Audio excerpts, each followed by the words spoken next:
I looked behind me, and there behind me was my body sitting down there on the bed, and I was sitting up. There's no emotions in this at all, and I don't feel bad. I feel really good, actually. And I just floated out of the body and into a very dark tunnel. I mean, this is pitch black, blacker than your shirt black, everything black. I saw nothing, but I felt so wonderful, joyful, blissful. There was no judgment, no anything except just pure love.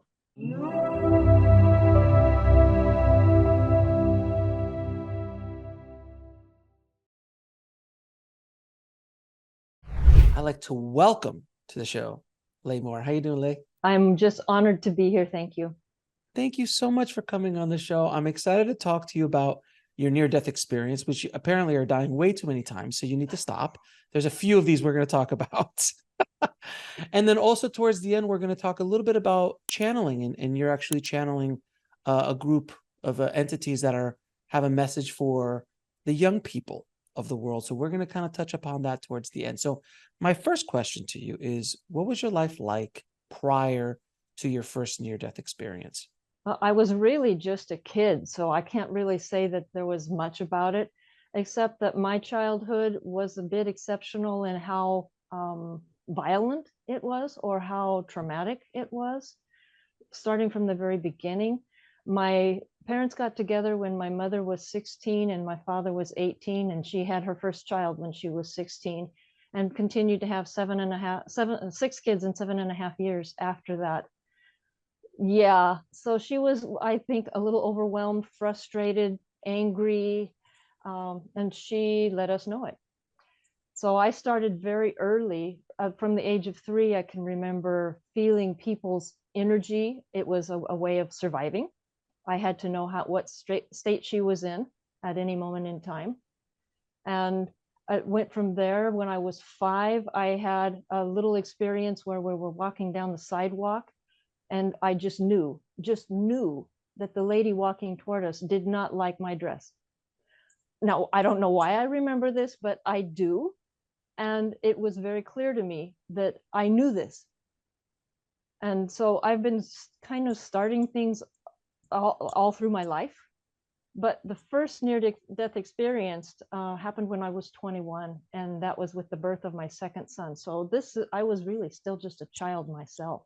Right. I mean, but at that point, you were a young adult, so it wasn't like you were a kid, like hadn't lived a life. You had lived a little bit of, and you've definitely experienced things according to what you were saying. So you've definitely been down the road a bit at 20, probably more so than most 21-year-olds at that point. Now, were you spiritual? Were you religious? Were you raised that way? My father was a very strong, strict Catholic. You know this story. And the reason why I pushed everything, including the near-death experience, down so much was that I was told that my parents and my life was perfect, and this was heaven. And I truly thought, if this is heaven, and if having any of these weird experiences is going to send me to hell, which is so much worse, I want no part of it. And so I was like, nope, nothing. I don't admit anything. I never, nothing. So you pretty much were, before we even get into the near-death experiences and other experiences you've had, you shoved them down, put them in the closet, locked the door, put a couch against the door. You were just like, you just shoved it and denied it for a long time. When did you decide to come out with this information? Oh, probably when I was about 50. So maybe past 50. So you weren't playing around. You kept that in for a while. All right. So we'll come back to that afterwards. So your first near-death experience, tell me what happened. Okay. The pregnancy had been unremarkable, except that my son was extremely active.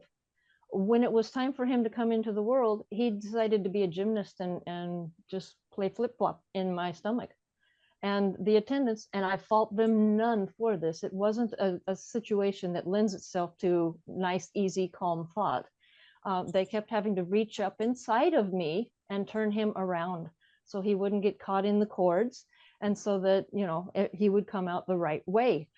Yeah, I don't suggest this to anyone. It Right. was painful. Um, Mm. but that's how it happened. And so just like within days after he was born, I came down with an extremely high fever. It reached at one point, I saw the thermometer at 111. And Whoa. yeah, people will say, well, you can't, that's not possible. You would have died. To which I say, I did. And that's how it started. And then as I was in the hospital, I mean, 111, you're not moving much. You're doing very little.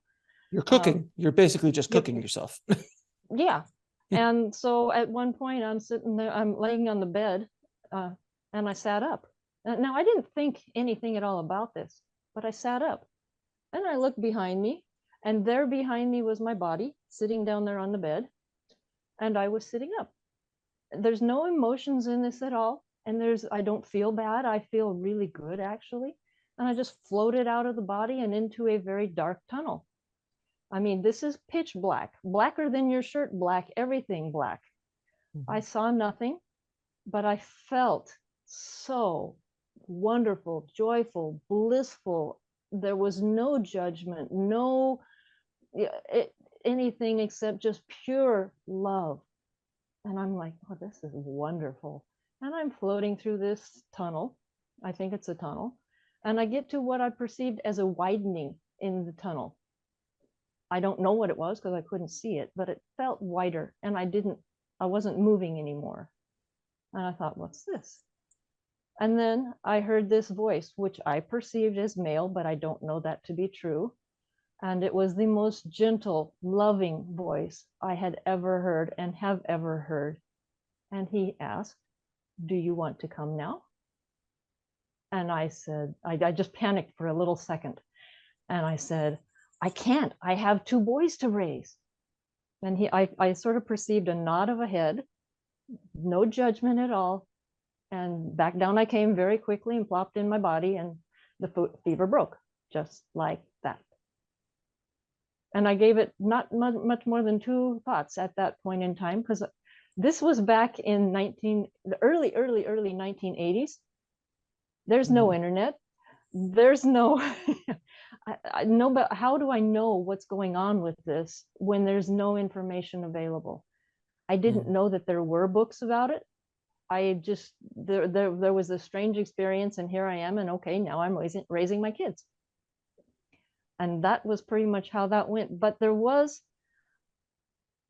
when I came back, I realized how empowered I was because I had made the choice to come back, to be Mhm. here. I had a purpose. I had a reason to be here. And uh, that that knowing cost that then marriage. He decided that he needed to control that physically, and I said no, that's not happening. And so Mhm. I took the boys under the cover of darkness and left.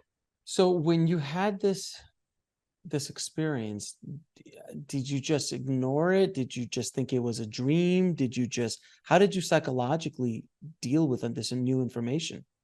I didn't. I pushed it down, and it wasn't there So for again, many so years. locked it away. It's like, I don't even know I don't want to think about that. Let me just keep moving on with life. Okay, so what happened with the second? You have to stop dying. The second near-death experience that you had. Well, this one is, 20 years later. I just lived for that time and tried to do the best I can, trying to survive being a person I wasn't, because I was not allowing my true self to come out. And then I was working, and I was a supervisor at a big box store. Um, and I again came down with a fever. There's a theme here going on, a very high fever. And uh, I was basically in bed. It was the middle of summer and it was very hot outside, but I had every cover I could find on top of me, and I was still shivering. And I spent it this way for 2 days, just like that. And Right. during this 2 days, I'm just laying there. And then toward what I perceive as the end of it, I kept getting these messages. It'd be so easy to step over that line. And I didn't think anything of it. You know how easy it would be to step over that line. It would really be easy to step over that line. And finally I said, oh, you're asking me to make a choice, aren't you? And then I thought, well, if I'm going to stay here, I better get a drink of water. I had had nothing to eat or drink during that time, and I had that high fever, so I must have been thirsty. So anyway, I crawled out of the bed, crawled all the way to the kitchen to get a drink of water, and crawled back into the bed, and slowly came back. I was out of work for 4 weeks that time. So then so that was more of a conversation and less of going into another realm at that point. Yeah. But still, Yes. there's something happening here. There's a pattern that we're kept picking up on. Yes. Okay, so now the third time that you almost died, or you did die. What happened from the second one was I realized that was not the life I was supposed to live, being a supervisor in a big box store. That whole paradigm was not in keeping with where the world was or where the world was going, and it wasn't for me. And so that career ended. So now I'm moving along, and I'm just doing the best I can, trying to stay afloat. And here comes, and the dates are important here. Here comes at the end of August 2019, very end of August, last days of August. I'm out doing meetings and such, and I'm feeling a little like I'm coming down with something, but we don't stop. We just keep going. Mm-hmm. And so I just kept going, and I noticed while I was at the last meeting that I couldn't open a pop can. My fingers would not open the top of the pop can, and a friend had to open it for me. I'm like, this is really weird. And then I tasted the drink inside of it, which was it was a juice of some sort, and I thought, oh, this kind of tastes really off. I wonder what's going on here. And then a couple days later, September 2nd, I again come down with a really high fever, and I'm back in bed again. And again, this one is for 3 days. And during that time, I went to this different place. I don't know where this place was. It was all kind of a brown, gray, orange, pink, misty color or foggy color. And it's very indistinct. I can't see anything, but I hear a whole bunch of voices, and I don't know who they were, chanting at me. And they're chanting over and over, "You have done what you came here to do." And I'm like, oh, this is so nice. Oh, this is so nice. What? And then instantly back down in the body I go, and the fever broke. And I'm like, if I've done what I came here to do, why am I here? And so as soon as I was able to start moving, which this one took months to actually get to a point where I was functional. This was my big transformation. This is when I started, hey, there has to be a different path for me. I have to do something differently. I'm not sure what it is, but there is a different way for me. So my first thing was, if I've done what I came here to do, I may not be here much longer, and maybe I should figure out how to die. And so I thought, well, now I've got the internet. Finally, I've got, everything I need. And so I started doing the research. And the first person I come up with is Ram Dass. And so I studied him extensively, and I learned everything I could from him, but I didn't die. And so that's how the third one happened. And that was truly my start, my transformational start, where I could no longer ignore that I had a spiritual backing in me. So then you went into the closet, started pulling out these memories, and started to shine light on them again, and really start to analyze what you had gone through throughout your life, these 3 moments, and started to really discover who you were through these experiences. I had remembered the first one quite a while back. Probably I was in Russia for a couple of years, and it was during that time that I would have remembered that one. But this is when I started putting the pieces all together and making this, oh, this is a puzzle. This is not separate events. These are all the same events, and it's just little pieces of it along the way. Now, you also did you have a shared death experience as well? I did. This one Mhm. comes just very recently too. Um, as I've mentioned, I did not have the best relationship with my mother. Mhm. And at one point in, now this is um, summer of 2022, I'm like, this is really holding me back.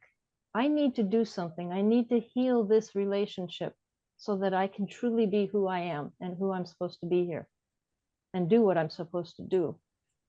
But I don't have a clue how to do this. And I knew someone else who had said, well, I found a way. I had a similar experience or early experience to yours. And I figured out how to see my parents as loving me. And I thought, what? How is that?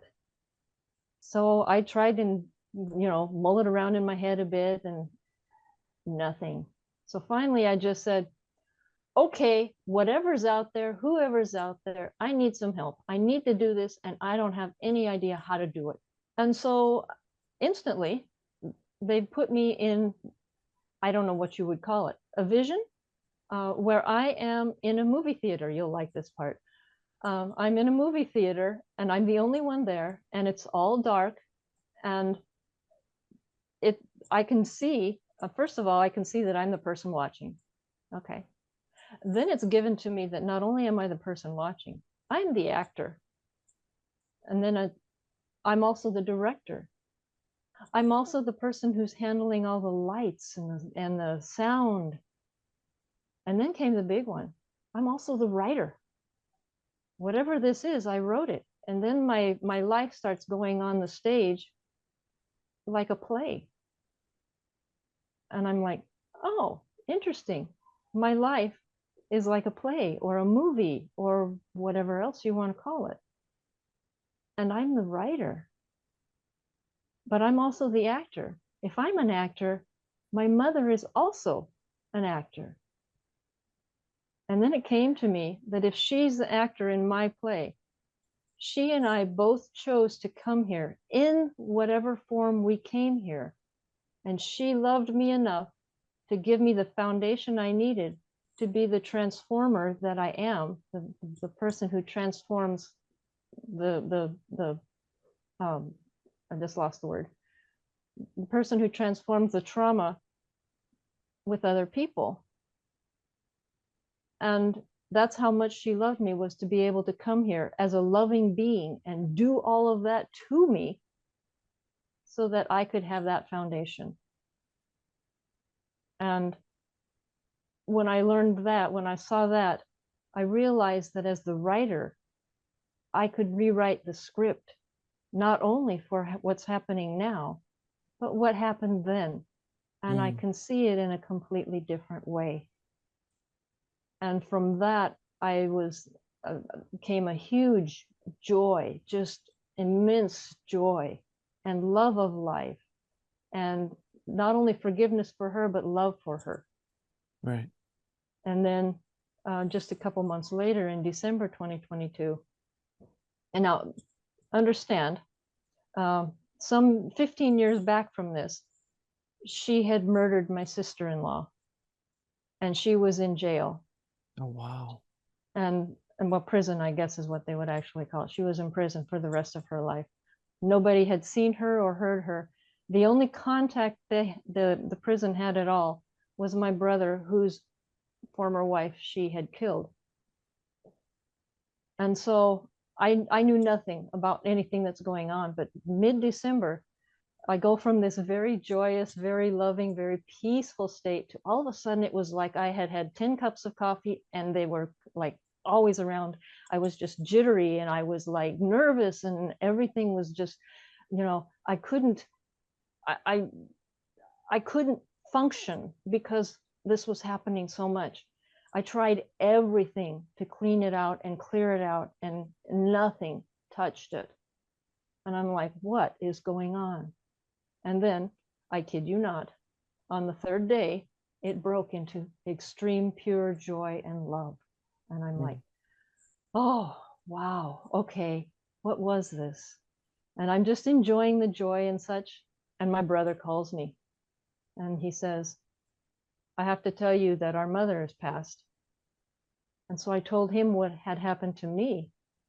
And I realized I had been sharing that experience with her. And when I felt the joy, when I felt the love, it was her feeling that too. She was on the other side. And so from that, um, in fact, there was absolutely no grief, none at all. And that's really important because though when my sister passed, I grieved very much. I can also see in the future where we will understand that this here, what we're doing is a movie, is a hologram, is a play, whatever you want to call it. And that when people leave this, whatever you want to call it, they don't, their bodies go back to the earth, but they don't end. And we will celebrate them for being able to have left this little package that is so confining, and then again joining the freedom that is beyond. That's amazing. That's an amazing, amazing story, Lei. So let me ask you, when all this information is coming out now and you're really diving into what's happened to you and really starting to, study Ram Dass and go down the spiritual path, at what point did you decide to come out of the spiritual closet, as I like to say, and come out publicly to really just say, this is who I am? Because that takes bravery to do so. It does. And I tried it a few times. I tried it in different levels, and it didn't work very well. This is one of those, if you try and tell a doctor, I will do nothing to hide or to make this happen sooner, but when my time comes, I'm ready to go. Doctor is going to have some reactions to this. Don't do Right. this. So I knew that I had to use it. I knew I had to find my quote tribe and to help the people who could benefit from it. And I'd been working on trying to help the people because I knew, because of my past, that I was a very good, I will call it coach. I had helped a lot of people to make their lives much better. And I knew that's what I needed to do. And so now I'm like, okay, now I have even some more tools to put in that basket and a better way of explaining who I am to people. So that would be when I came out. And I don't think I came out like, it wasn't a single event. It was more like a process. But it would have actually started as I was studying Ram Dass. As soon as I got the strength back to be able to actually move and become something of myself, that's when it would have actually been me coming out and saying, hey world, I'm here, though I had no idea how to do this. Right. Well, the one thing I really want to kind of focus on what you said is that the trauma and the pain that you went through in your life prepared you to be this transformative person now helping other people. Without that negativity and trauma, you wouldn't have the tools to help people. And that's something that it's hard for people who are in the trauma, in the pain, to listen to. There's not a soul that's walked this planet that has not gone through some stuff, and at multiple levels, very little, very high. It's all depending on what you want to learn while you're here. But without the trauma that's happened in my life, I wouldn't be doing the work that I'm doing. I mean, literally would have not even occurred to me to try to do all the work that I do. And same goes for you. So I just wanted you kind of like to dig into that a little bit for people who might be going through a traumatic process now, recovering from a traumatic process, going through pain in their life. What words do you have to say to them? First of all, that there's hope on the other side. You don't have to live in this. And it's not fair to just say you're choosing this. Right. It may be true. It probably is true. We all choose this on some level, but there is a process to get through the trauma. And it's not an easy process. It's simple, but it's not easy. You have to look at the events and look at them very deeply. Look at the emotions they cause. Look at the feelings they cause. Is it there somewhere in your body? When you feel it, when you're looking through this, is there a certain part of your body that is reacting to it? And then you have to kind of make friends with the trauma, and then you have to release it and let it go. So it sounds really simple. It's a process that frequently takes years. Mm-hmm. Now, what are some of the biggest takeaways you had from your spiritual experiences in general, from your near-death experience to your spirit? What's the biggest takeaway that you can share with the audience? That we are all one. There is only oneness, and that every one of us, what we suffer, what each of us suffers individually, everyone suffers. And thus, if a person, any person, does any motion, action, or thought to hurt another person, that person also hurts themselves and everyone else. Very true. Now, were there any after effects from these spiritual experiences, these near-death experiences, that abilities, things like that, that came to you that you never had before? There's actually a lot of, I don't know if I'll call them after effects. I think they were probably there all the time, but they have come out much more so. One of them I mentioned was the ability to see a person's emotional state instantly. Another is that for many years now, I have been able to talk to people, see where they're at, or just know where they're at, and somehow, magically, whatever words they need to hear at that moment will come out of my mouth and to them. And to me, it may sound like it's nothing, no big deal, but to them, it's exactly what they needed to hear so that they could move on from wherever they were, which is an interesting one. Which that one gradually, with all of these experiences, turned into channeling. And that one has been developing and has recently developed fully. What did you think when you started to hear voices for the first time? I mean, I know you had some in your near-death experiences, but that's a bit different than channeling, from my understanding, at least. For me, because they were voices that were loving, they were voices that were kind, and they were voices that were extremely beneficial when what they were saying. I was like, bring it on. You know, was I going to go out to the world and say, I can do this? I told my very best soul friend. I don't know that I told anybody else at the time. Right. By the way, what does your family, like your kids and your family, think about all of this? I mean, you are now coming out publicly, you're doing interviews. It's a very big difference than just having a conversation over the kitchen table to doing interviews where potentially hundreds of thousands of people are going to see you. Most of my family does not talk to me, except for my brother. And my brother has accepted it, and he's like, he doesn't actually ask me, will you do this for me yet? But he's like, do you have anything to say to me? The lottery tickets, I mean. My granddaughter, who is, she's about to turn 22. Oh, and wow. She and my oldest son got how I was raising them, both of them. And that was, I wanted something different for them. I wanted them to be able to make choices freely to be who they were. My older son is a Buddhist chaplain in the American military. Oh, wow. That's awesome. I like awesome. That. And my granddaughter is living somewhere in the upper Midwest, in a place that's really kind of, I don't know how to say it politely. They're not quite on board with the spiritual thing yet. And she is a practicing Wiccan priestess.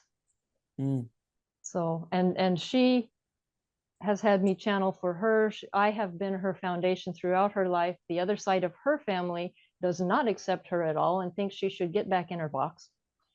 And I keep telling her, no, you can stay outside that box. You don't need to Right. be there. Well, So that's beautiful.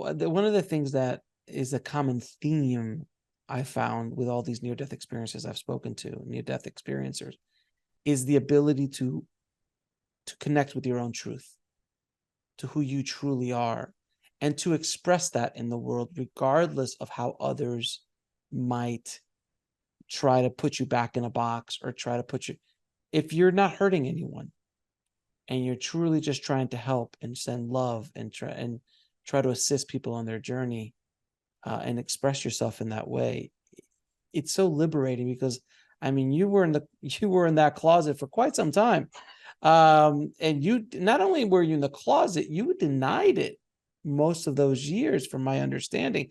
Like, you didn't it's not that you knew what was going on behind the door. I don't even know. No, it kind of never happened until finally this kind of bubbled up. I guess this is why you needed to die so many times. So you were hard-headedly. Like, I am a Taurus, born in the year of the ox. What can I say? well, from my understanding with near-death experiences, when people always like, well, why does it happen to some people and it doesn't happen to others?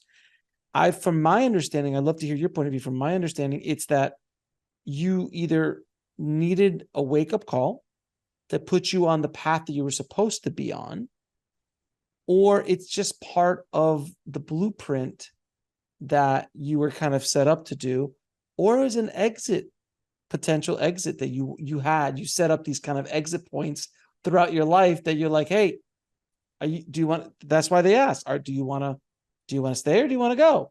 This is an exit. No? Okay, back in, see you in 20 years. Like, what's your take on it? I think all of those are valid. Mm-hmm. And I think maybe I've had at least one of each. I will say, though, as far as the keeping it down, I had this, after my parents split when I was 6, and I got jostled back and forth a little bit. At the age of 13, I told my mother that I was not going to church anymore because I thought that I could see the hypocrisy in the devout, shall I call them? Mm-hmm. Because they weren't living what they said they were supposed to be living. They were treating people in a way that was not like what Jesus would have done. And I'm like, I can't do this. So at 13, I stopped being a Christian. I stopped being a Catholic. I stopped being anything. So to me, all of this, that religion and spirituality was all one. And it was all of these things that happened to me that broke me out of that. And oh no, spirituality and religion are not anywhere close to the same thing. Not at all. Not at all. So, okay, so if near-death experiences and the shared death experience and all the things you've gone through is not enough, as you've said, you're now becoming a channel. So can you explain to the audience how your channeling is, what's your process to channel, and how do you like energetically deal with it as it comes in? Okay, first of all, they have now called themselves the wisdom keepers of lost civilizations. And the reason for being here at this time is to guide younger generations so that they can avoid the fate of these lost civilizations. And they come through me specifically as a grandmother figure to these people, a loving grandmother figure, as opposed to somebody of their own age whom they may or may not trust to say these things. And so that's why I was chosen and why I'm doing it at this time. The way that it works for me, they're here all the time. And these voices that I've heard throughout my life telling people what they need to hear is actually them. But I was not quite ready then for it to be full-blown channeling. So how I do it now is they're here all the time. I speak to them like my friends because they're always here, and ask them all sorts of questions. But when I'm doing it for someone else, or if I'm doing it publicly, I will close my eyes because the words come through clearer to me that way. I will probably not remember it. I may remember bits and pieces, or I may remember the gist of something, but I will not remember exactly what they said unless I go back and watch the tape. How did you handle the energy? Because from my understanding, there is a priming period, if you will, because if not, you can short circuit the board, as they say. And I think I'm still going through some of that. After I channel, I usually, if it's a long channel or a deep channel, I will get, for a while, I get really super energized. And then I kind of go, and Those I are have to that's a rest. those are both technical terms, by the way. Very scientific. Very scientific. But we all know what that means. You're like, this is so I'll translate. You get very energetic, you get a lot of hyped up, and then you have a crash. So it's basically you're taking 4 or 5 espressos, and then you just completely crash on a sugar and a caffeine crash, essentially. Yeah. But you're Something getting like that. but you're getting a little bit better. You're getting a little bit more optimized, if you will, to be able to handle these kind of channels. I am, and I can still feel it sometimes physically, especially my feet tingle, and my legs will tingle. Uh, but I also know that I have been being prepared for this for a very, very, very long time. Yeah. And so they have had a lot of time to get my body ready to do this. So it's maybe not as maybe severe as some of the others who've learned, you are a channel, you're doing this now, and we're going to, it's going to And be we're a crash off. course. And we're Yes. off. Yeah, So it's a little that's easier. as you've been saying, as you've been talking, what was coming to me was like she's probably being prepared physically, because you've gone through so many of these experiences and your death experience, shared death experiences, that does change the wiring, if you will, and the capability spiritually of you handling certain energies. So that makes a lot of sense, because you're not 21 and you're just like, hey, you're going to channel now, and you're like, no, okay. But that is something really important for people to understand. When you are channeling, there is this kind of period where you need to prepare the body to handle this flow of information and flow of energy, because it can, very much like a Kundalini awakening, if you're not ready, it could just fry you. Absolutely. And I don't want to be fried. And they don't want me to be fried. The message is too important and it needs to get out in this time.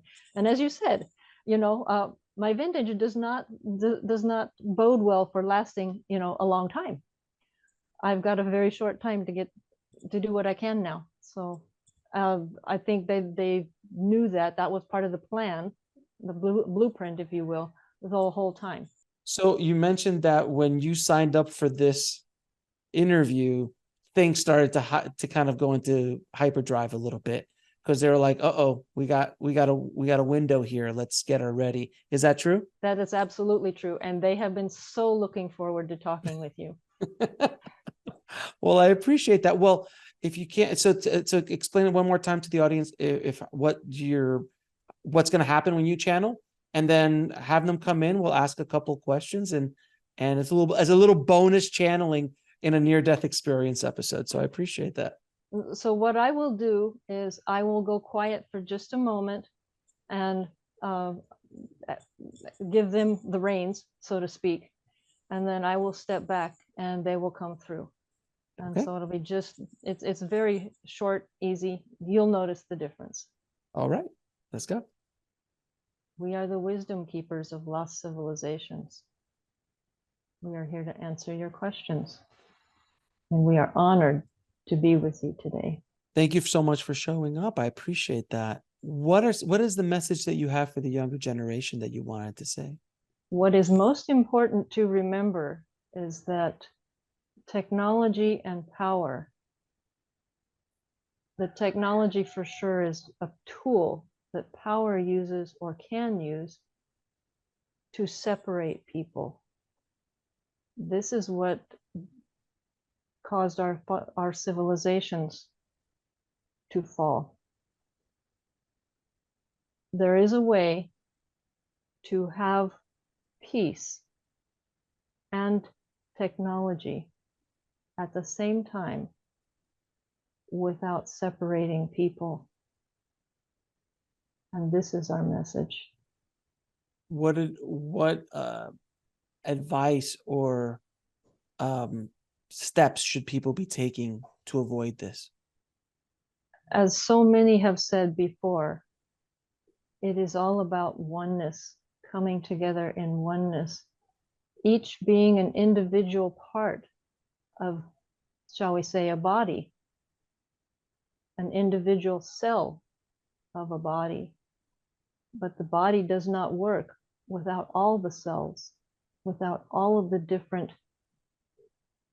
ways of being a cell in a body. Everything is important, even as each has an individual purpose. And each of you, especially you younger people who don't think so, you have a purpose. Can you name some of the lost civilizations that you are from? We have Atlantean, we have Chaco, we have Mu, we have Angkor Wat, and there are so many others that most people name and are familiar with.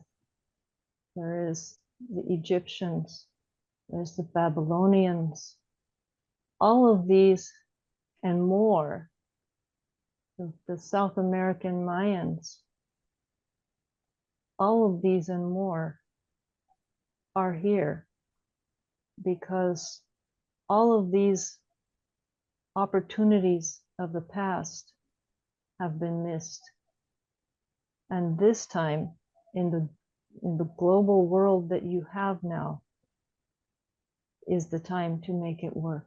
Why does humanity constantly go in these cycles of rising in technology and consciousness to a certain extent, and then it's lost, and this knowledge is lost, and then we have to remember it again, and it's lost again? Why do we keep going in this cyclical manner? Because people agree to it. People may not realize they are agreeing to it, and they may feel like they are forced into going along with participating in it. But you always have choice.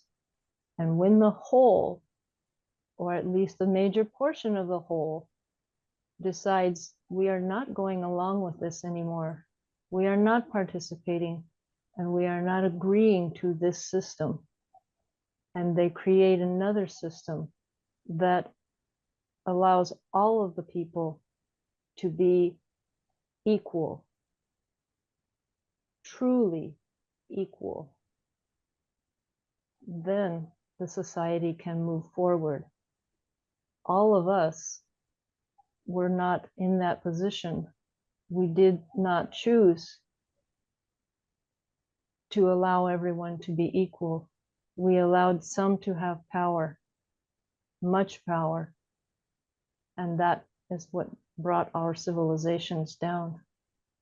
We would like to give an example now of how this can be done, which is current and has been current for thousands of years.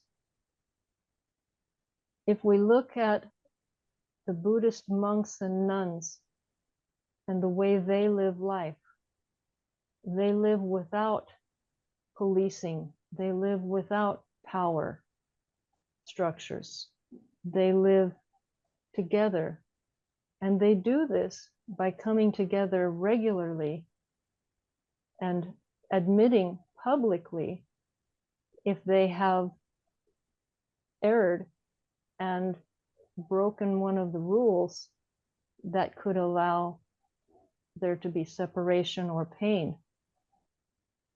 And then the person who has done this also decides how to move forward so that it doesn't happen again. In this way, there is no need for a power structure. There is no need for policing, which is another power structure. And all can live as one, individually being themselves, and at the same time, a vital part of the whole. Does this help? It does. And do you have any final words for our audience? All of you are life. All of you are love and are loved equally, fully, wholly, and all of you are made up of that energy equally, fully, and wholly. And she's back. And I'm back. How are you feeling? I'm good now. Why, did you feel a little off while you were doing it? I felt a little like I'm a little wobbly. All right. All right. Well, I'll ask you a few questions I ask all my guests. What is your definition of living a fulfilled life? Living your purpose, finding your purpose and living your purpose fully, which is going to be something that you're going to want to, forgive me, the words come a little harder now. If you're experiencing what you're supposed to experience and you're experiencing life, that's fulfillment. If you had a chance to go back in time and speak to little Lei, what advice would you give her? You're going to make it through this. You're going to live a life beyond your wildest imagination and dreams. And just hang in there and you're going to get there. How do you define God? Everything, all that is the creative inner, the unconditional creative loving force that is all of us and everything. And what is the ultimate purpose of life? To live, to experience, to love, to love, to love, to love. And where can people find out more about you and the work that you're doing in the world? My website is handletheshift.com. I'm also on Facebook, LinkedIn. I have a YouTube channel, but it's not really up and going well right at this moment. So the others are the best ways of getting a hold of me. There is my email address in most of those places, and you can find me that way. And do you have any parting messages? I'm so grateful that you allowed me to be here today. I am so grateful you allowed them to be here today. They are very grateful that you allowed them to be here today. And thank you, thank you, thank you for all you're doing. And for anyone out there watching, live your best life. I appreciate you and everything you're doing for the world, my dear. Thank you again so much for coming on the show and sharing your knowledge with all of us and experiences with all of us. So thank you. Thank you. Thanks for watching. Click on one of the videos below to continue your journey, and don't forget to subscribe.